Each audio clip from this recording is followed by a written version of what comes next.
Matagumpay na isinagawa ng NAPOLCOM Regional Office 5 sa pangunguna ng Regional Director Manuel Puntanal ang one-stop information shop at crime prevention forum na siyang dinaluhan ng mga college students maging ng mga barangay officials at iba pang parte ng komunidad sa SM City Legazpi City, Albay. Katuwang ang Pro 5 Albay Police Provincial Office at Legazpi City Police Station, ang nasabing aktibidad ay inorganisa bilang bahagi ng pagunita sa ika-31 anibersaryo ng National Crime Prevention Week. Nagbigay ng pambungad na pananalita si Police Lieutenant Colonel Domingo Vitapel Jr. OIC ng Legazpi City Police Station sa isinagawang talakayan para sa mga opisyal ng barangay.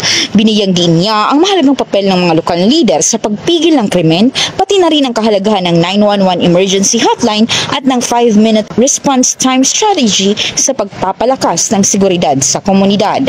Samantala, nagbahagi rin si PEMS Herwin Balonzo, isang crime investigator ng pinakabagong ulat hingil sa kalagayan ng kriminalidad sa lungsod.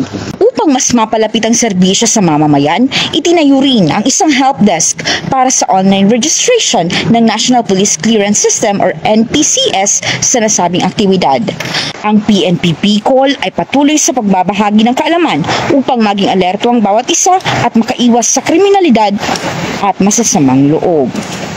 Mula dito sa Legazpi City, Albay, ako ang inyong PNN correspondent, Patrolwoman Jera de Duterte, alagad ng batas, tagataguyod ng Balitang Pulis.